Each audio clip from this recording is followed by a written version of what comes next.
Welcome to the Eye on Annapolis Local Business Spotlight. There are thousands of locally owned businesses in the area, some small and some large. Some you may know and others you don't. But one thing they all have in common is a great story, and we want to share it with you. Join us every Saturday as we talk to the founders, the owners, and the managers of local businesses you have come to know and love, and those you will come to know and love. Now here's your host, John Frenay, with this week's Local Business Spotlight. Well, this sure isn't Brooks Brothers, that's for sure. We are here at True Food Kitchen, which used to be the Brooks Brothers at the Annapolis Town Center. Oh, okay. Before they realized they couldn't sell fancy shoes and fancy suits, and they figured better to sell fancy food, I guess. That's it. I came in here back when it was Brooks Brothers. No, thank you. That's true. Well, today we're joined by the general manager of True Food Kitchen here, Nikki Grindle, as well as one of the chefs, Chef Shane. Yes, I'm good. How are you? Awesome. Well, for those that aren't aware, the formal address is 1906 Town Center Boulevard in Annapolis, in the Annapolis Town Center. You don't really need addresses here. I mean, they're just sort of, you're an anchor. It's a town center, yep. Park under Target, walk across the street, and boom, you're right there. But you guys have been here for about 2 years now, I think, and it's exciting because it's one of my favorite places to go when I come to the town center, and it's a unique experience to Annapolis. It was new when it came here. I mean, there are some little smaller places that have similar type food, I guess, but healthier fare. You're very different as far as restaurants go, which is really very neat. I guess, Nikki, how did True Food start? I mean, do you know the background of it is a larger company. Yeah, we're up to 43 locations right now. Our most recent opening was in LA, in Century City, and then we're also expecting another opening in Arizona, in Tucson, which is exciting. But yeah, we've been around for a little while. The brand was started by Dr. Weil, and he's a pioneer of integrative medicine. So originally our menu was based on an anti-inflammatory diet, and we really tried to pair nutrient-dense food with seasonal ingredients to come up with flavorful options for the community. We are a seasonal restaurant, which is exciting. So every 3 months we roll out a new menu. So keeps your chefs on their toes. It does. But, we like to use what's in season, always trying to find ways to innovate, our cuisine. And we still keep our staples that everybody loves, like our kale salad and our kale-aid, but just by adding new creativity and new flavors and keeping it exciting for our repeat guests.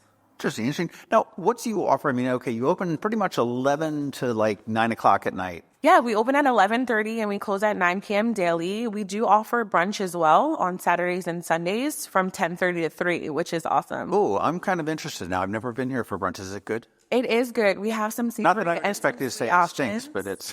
No, we have some savory and some sweet options. There's stuff for everybody. My personal favorite is the quinoa pancakes.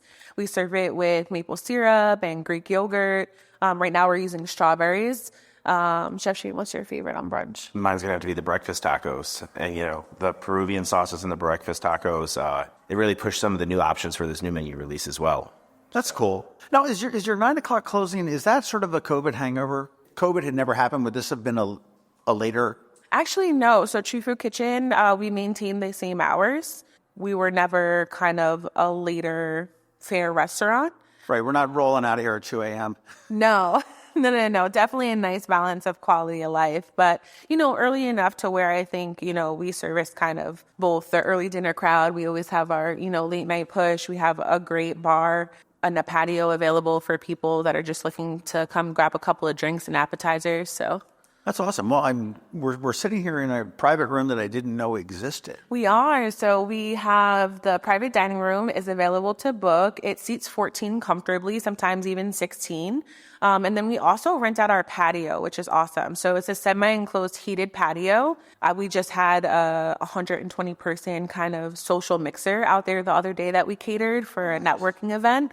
But we're able to do partial buyouts, full buyouts, to do reservations on the patio for large parties. So aesthetically, it gives, a kind of inside-outside garden feel. But I do like that room because it's not quite inside and it's not quite outside. Right. I remember during COVID, it was very sort of when everyone was all freaked out. It It was a nice respite. It was big. It was multi-story. It had fresh air. It was pretty neat. You said you cater stuff, or do you do offsite catering too? We do offsite catering. So we offer it on our platform from our website, and we also work with Easy Cater. So yeah, we do a ton of catering orders. We use third-party delivery services. So we do a large percentage of takeout and carryout as well. Oh, that's cool. Well, the website is truefoodkitchen.com, and then you can add locations/Annapolis at the end of that to get right to this specific location. But what really sort of intrigued me, a couple weeks ago, you guys launched a new spring menu. How can you say that this is healthy food when you sit there and you look at this stuff and it's amazing, but it is? Yeah, so it's really interesting. I just joined the concept about 6 months ago, and like I said, it obviously promotes a healthier, fair lifestyle, but in a way that satisfies and encourages kind of a dynamic cuisine, I want to say. We have something for everybody, from steak to vegetarian and vegan options to pizzas. So it's really an eclectic menu that has something for everyone. You know, I will say when you first opened up, and the reputation somewhat preceded you, is this yuppie tree-hugging, healthy quinoa, kale. I don't think they have enough guys in town with man buns to serve here kind of a restaurant. And Shane has no man bun. Nope. We'll go for the record. But, you know, when I came in here, and my first meal I think here was one of your burgers. And it was just like, oh, wow, this is good. This is really good. I mean, some of the stuff on the pizza gets a little bit eclectic, I think, as you had mentioned. Mm-hmm. But I have had a couple of the pizzas that are really good. And somebody told me that I've got this so weird block on certain stuff. Like when you say chicken sausage, I'm like, that shouldn't be a thing to me. It's my favorite one. But it's great. Chicken sausage, fennel, Gouda, you can't go wrong. Yeah. And somebody said, you got to go in and try the lasagna. And came in, I said, I want the lasagna. And they said, oh, yeah, sorry, that's not on the menu. It's next season. Well, it's a staple now because it's not going anywhere. That's awesome. But and lasagna is fabulous there. How challenging is it for you, Shane, with the menu? You said it's changed up seasonally. I think it's all structured very well. We get to lay out on what we're supposed to do. And once we get all the product in-house, it's hands-on with everybody, going through the whole team, getting the repetitions in to just really build it and then provide exactly what the customer is looking for. Well, food shows are really exciting too. So after the kind of rollout internally, we host what we call food shows. So the chef and the chef team will prepare all the dishes. We have everybody from servers to go bartenders, and we taste everything. They taste everything. We go over allergies. We go over what's in the dishes. Some of the kind of not so mainstream ingredients like ube or dragon fruit powder, and kind of what those things are and why we're using them, which is really good. Okay, so now, I mean, the menus, I'm presuming, are designed and come up with at some corporate kitchen. Then you've got the ability to somewhat tweak a little bit here? So no, we're corporate. The idea is if you go to True Food Kitchen in Annapolis, or you go to Texas, or you go to New York, and you order that lasagna, it's going to taste like that lasagna. So you actually come out here and taste it and find out that...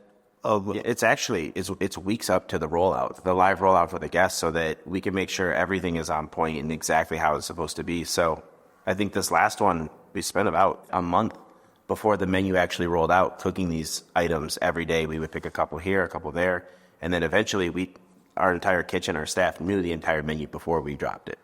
Oh, that's cool. Yeah. That's cool. I mean, do you guys have insight into the menu, onto a corporate end? I mean, sit there and say, okay, we have so many people coming in here looking for fried chicken, which you wouldn't have, or whatever it would be. But I mean, do they take the feedback from you guys? Yeah, so you have something called Talk to True, where guests or us alike can submit, like, hey, we'd really like to see this, or this was so good and you took it off. Can we see this come back? And some things like, for example, with the spring menu, we had a vegan burger that was on the menu that came off. And so many people wrote in and were like, we love the vegan burger. Where is it? We actually reintroduced it to the menu. So... absolutely. That's pretty cool. Now, do you guys, I mean, you were working on the food end. Do you work on the cocktail end as well, Shane? In the kitchen. Thank you. Thank God for small favors. This is one of our biggest cocktail rollouts. We had almost 12 new cocktails, 3 lemonades. It was a huge rollout for drinks as well. Your drinks are really creative. My favorite night, again, I don't know whether it's still on the menu, and I don't even remember what the name was. Maybe it's Royal something, but it was purple and it had gin, and it was amazing. And there was and when you poured the gin in, it turned the color. When it first opened, it was awesome. I'm not familiar with that drink, but they do a lot of cool stuff. I mean, our beverage team, the previous GM from this location, his name is Joe Bazzi. He actually moved on to work with beverage in corporate. And some of the things they've come up with for this rollout are just, my favorite is a cucumber martini. It has a chartreuse. It's like an aloe liqueur and gin, and we make all of our juices in-house. So we juice all of the fruit, mix all of the sours, everything is scratch. So that's really good. What's your favorite dish here, Shane? Oh, my favorite dish here. What do you like to eat? Me, I go more to the healthier side of things. The new Sonoran bowl is very good. The brown rice, I add chicken to mine. And again, it has that Peruvian sauce I talked about earlier. I think it's a phenomenal sauce. And then if I had to do a runner-up, it'd be the Peruvian burger because, again, the same sauce. And no one can really deny a burger with blue cheese and egg on it. I think that's probably the best way to go with the burger.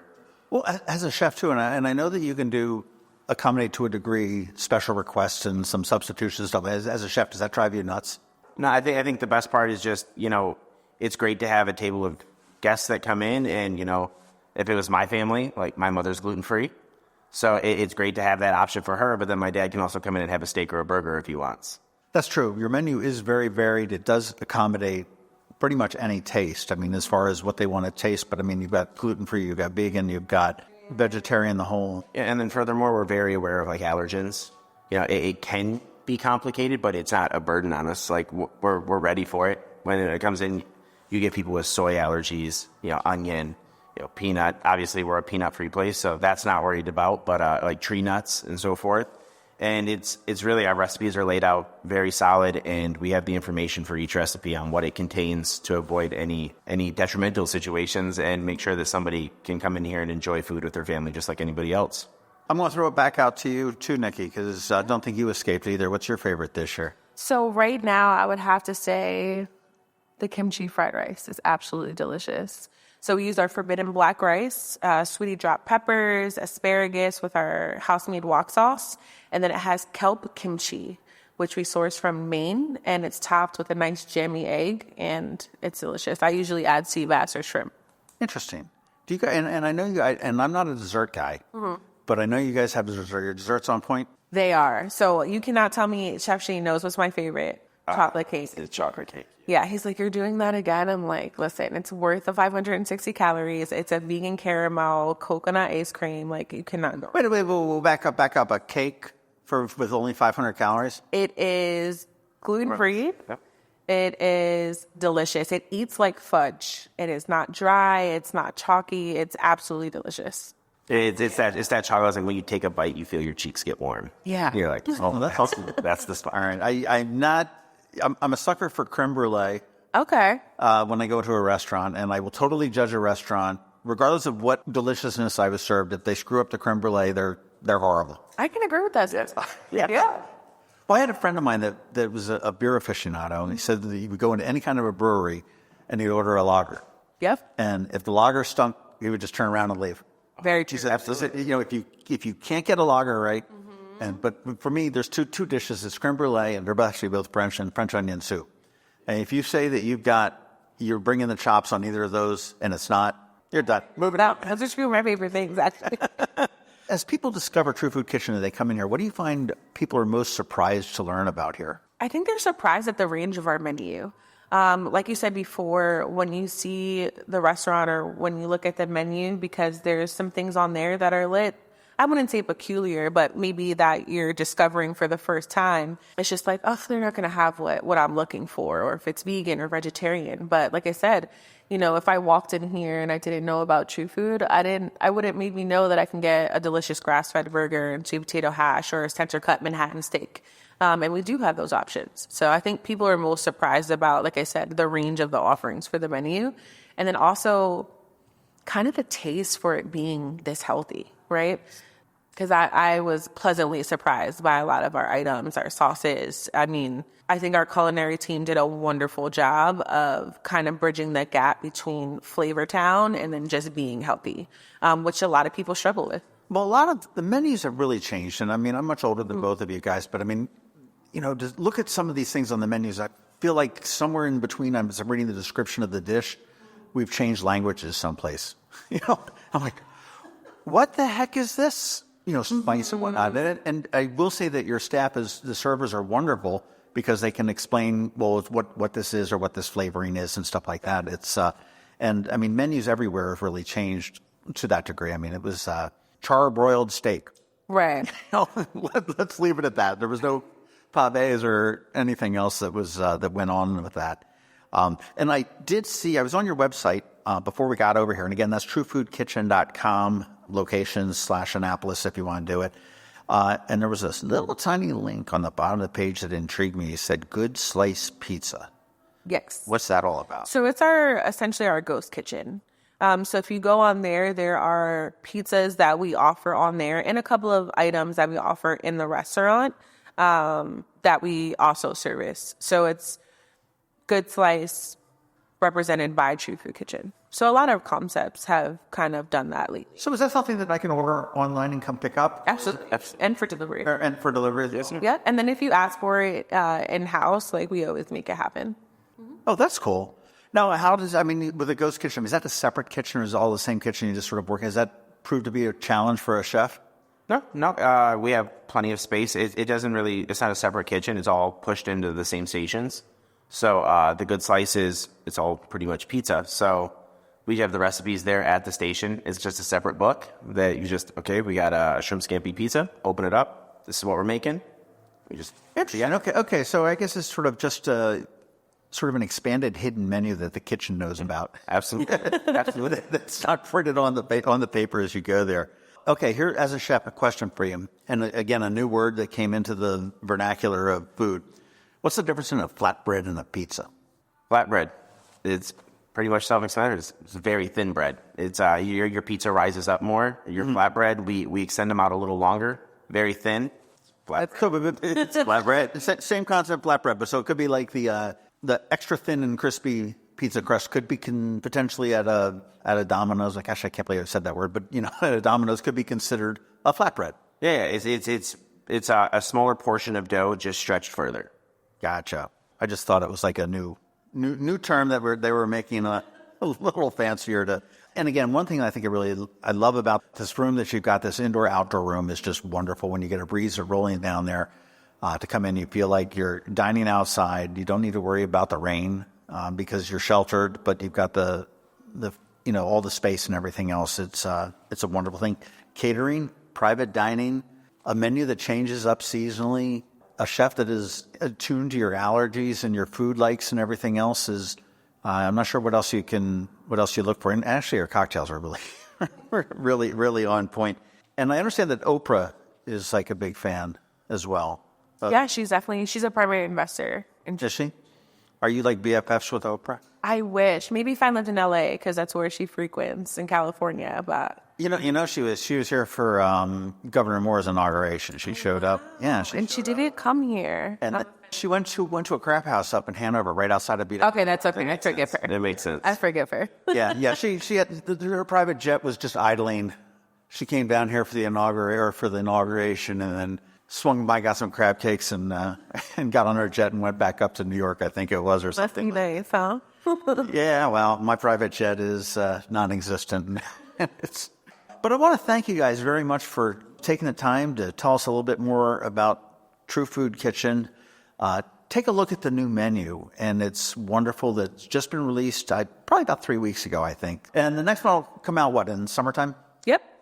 So they're working that in the pipeline now, and then, we'll be on to the new menu in another 2 months. Do you know anything special coming? Do you have any tips on what might be coming out in the summer? Definitely a watermelon salad. And then I'm thinking for the lemonade, it's going to be strawberry based, but that's to be determined. But I'm hoping. That's great. It's like you guys got like little bets going on here, what it might be. Exactly. Thoughts there. I think it's exciting for sure. Well, Nikki and Shane, thank you guys so much for your time today. Again, folks, come to the Town Center. It's right on the corner of Town Center Boulevard and Harker Place, maybe? Yep. Right across from Target on the ground level. True Food Kitchen, truefoodkitchen.com. You can go check out their menus. You look at the photos and you'll see that the dishes are absolutely incredible. And It's not quite like some of the marketing because the food that does come out of the kitchen does really pretty much match the images that you see on the website, which is one thing that I do appreciate, as opposed to something in fast food you see like some kind of a little something or other. It's truly the luxury, honestly, of having a chef-led kitchen, and that's something that we pride ourselves on. It makes all the difference. When you have a kitchen led by chefs, driven by chefs, it's different than going to somewhere where... And I will say they have to be on their toes because there's a big, huge window and everybody can watch them, so they can't... Yep. no shenanigans going on. No shenanigans. No shit in the fishbowl that's there. Cool as a cucumber, Richard. Always. Never let them see you sweat. We appreciate it, John. Hey, thanks very much. Thanks for listening to this week's Local Business Spotlight. Please make sure to visit eyeonannapolis.net for all your local news, events, and opinion. And in case you haven't already, please subscribe to the Eye on Annapolis Daily News Brief, where we bring you all the day's local news direct to your phone, tablet, or computer in about 10 minutes. It comes to you at 6 a.m. every Monday through Friday, and you can subscribe on Apple Podcasts, Google Podcasts, or wherever you get your podcasts.